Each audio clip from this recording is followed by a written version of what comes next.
Hello friends, बरायबाय Bodojobinfoofficial YouTube चेनेलाव आसा खालामो नोंथांमोना बयबो मोजां दङ।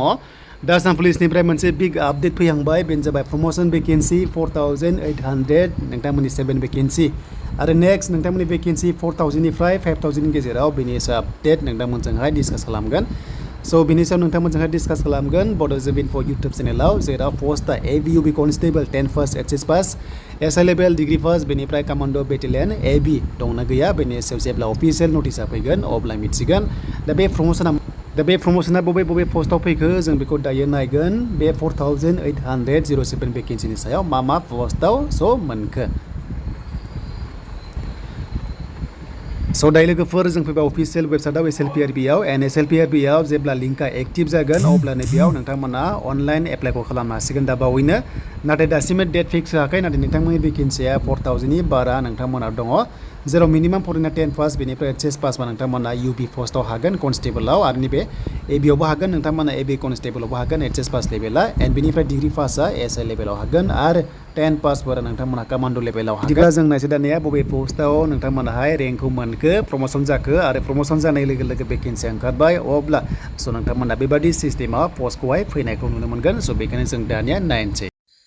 स' दानिया जोङो बेयाव गासै वेकेन्सिखौ नायोबा 4807 एन्ड बिनि हिसाबाव स' माखासे प्रमोशन जाबाय जे फिसा पस्टनिफ्राय गिदिर लेभेलाव थांबाय अब्ला नेक्स्ट लेभेलाव पोस्टआ फैखागोन। स' बेखायनो नोंथांमोना टेनसन दाला।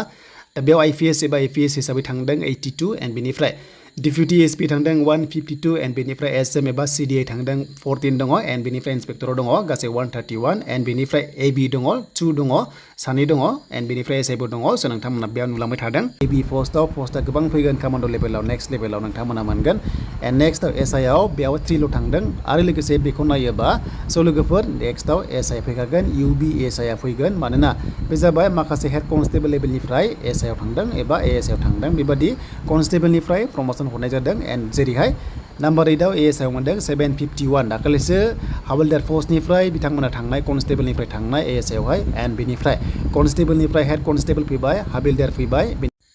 स' बेनिफ्राय आसाम पुलिसनि आन्दाराव गोबां पोस्ट दङ जेरै हाबिलदार दङ NK दङ NK AV दङ LNK दङ थिग बेबादिनो गासैखौबो प्रमोशन खालाम बेवहाय 4807 खालामबाय अब्ला स' नोंथांमोना बांसिन मोनदों हाबिलदार ABआव बांसिन प्रमोशन जाहैदों कनस्टेबलनिफ्राय अब्ला नोंथांमोना कनस्टेबलाव गोबां वेकेन्सि मोनगोन नेक्स्ट लेभेलाव ABUB कनस्टेबल थाखागोन बेनिफ्राय SIबो थागोन UB थागोन AB थागोन एन्ड बेनिफ्राय AB बेटेलियन कमान्डो थागोन थाया जेब्ला अफिसियेल नटिस फैयो नोंथांमोना मोननो हागोन आरो बे स' नोंथांमोननि अनलाइना थाबैनो जागोन आरो बेखायनो नोंथांमोना बे 4000 नि बारा स' वेकेन्सिनि थाखाय नोंथांमोना बयबो रेडि जादो 10 पास जागोनफोरानो स' नोंथांमोना 18 इयार्सनिफ्राय 30 इयार्ससिम बे पोस्टआव हागोन। दा बेखौ नायोब्ला आसाम पुलिसनिफ्राय अफिसियेल नटिस फैहांबाय बेखायनो नेक्स्ट लेभेलावबो बे 4000 नि बारा वेकेन्सिया थाबैनो ओंखारसिगोन थ' बेखायनो स' नोंथांमोना बयबो रेडि जादो।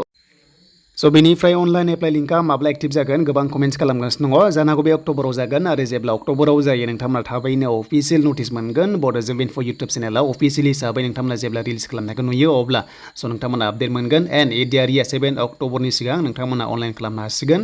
लास्ट उइक सेप्तेम्बरनिफ्राय 7 अक्ट'बरसिम डेट होनाय जादोंमोन गभर्नमेन्टआ। स' बेनिमोन आसाम पुलिसनि बे पस्टआ जाबाय प्रमोशननिसो गोदान वेकेन्सि नङा आरो गोदान वेकेन्सिया थाबैनो फैसिगोन।